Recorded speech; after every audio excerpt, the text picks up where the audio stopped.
এটা আসলে আসে হচ্ছে আমরা যারা পেট ওনার আছি, যারা আমরা কুকুর বা বিড়াল এরকম কোনো প্রাণীকে নিজের সন্তানের মতো করে আমরা বাসায় পালি।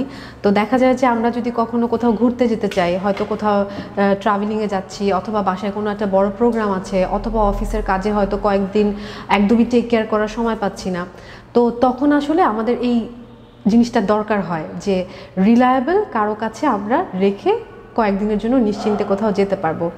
তো এখানে ব্যাপারটা হচ্ছে যে মানুষের সন্তানকে আসলে হয়তো আত্মীয় স্বজনের কাছে রেখে যাওয়া যায়, তারা হয়তো পেলে অভ্যস্ত, কিন্তু একটা কুকুর বিড়াল কিন্তু মুখ ফুটে বলতে পারে না ওর চাওয়া পাওয়া, মানুষের বাচ্চার মতো কান্নাও করতে পারে না। তো এটা আসলে দরকার হচ্ছে যে ওদের নিডটা বুঝে একদম ওইভাবে টেক কেয়ার করতে পারবে, ওদের সমস্ত সুযোগ সুবিধা দিয়ে, এরকম একটা দরকার আর কি। তো ওইখান থেকে আমাদের এই চিন্তাটা আসে। তো দেশের বাইরে আসলে অন্যান্য দেশে এটা খুবই কমন একটা ফ্যাসিলিটি, কিন্তু বাংলাদেশে দেখা যায় যে অনেকে হয়তো বাসায় এরকম ফস্টার করে, কিন্তু প্রাতিষ্ঠানিক রূপ নিয়ে এটা আসলে ছিল না। তো আমাদের কাছে মনে হয়েছিল যে এই ফ্যাসিলিটিটা দরকার বাংলাদেশে। তো সেখান থেকেই আমাদের যাত্রা শুরু। তো আমরা যেটা করেছি যে আমাদের পুরো জায়গাটা কিন্তু সিসিটিভি ক্যামেরার আন্ডারে। তো আমরা যারা ওনার আছি তারা সিসিটিভি সবসময় মনিটর করছি, এটা প্রত্যেকটা রুমের প্রত্যেকটা কর্নারে ক্যামেরা লাগানো আছে, তো সেটা মনিটর করছি।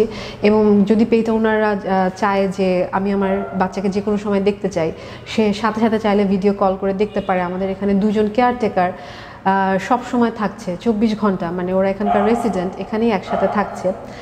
এবং ম্যানেজার থাকছে সকাল 8টা থেকে রাত 8টা পর্যন্ত। তো তারা তাদেরকে কোঅপারেট করবে। তো এবং কোনোভাবে যদি তাদের মনে হয় যে না সিসিটিভির ফুটেজটা আমরা দেখতে চাই, তো সেটাও তারা দেখতে পাবে। তো এভাবে করে আমরা সিকিউরিটিটা এনশিওর করছি। এবং এরপর যেটা লাগে পেটের, যে ওর সাথে একজন খেলতে হয়, ওকে নির্দিষ্ট সময় খাবারটা দিতে হয়, ও খাবারটা খেলো কি না সেটা টেক কেয়ার করতে হয়, পানিটা পরিষ্কার আছে কি না, ও যেখানে লিটার মানে যেখানে বাথরুম করার জায়গা, সেই জায়গাটা পরিষ্কার আছে কি না। তো এই যে সার্বক্ষণিক একটা দেখভাল করা, এটা আমাদের এখান থেকে দেওয়া হয়।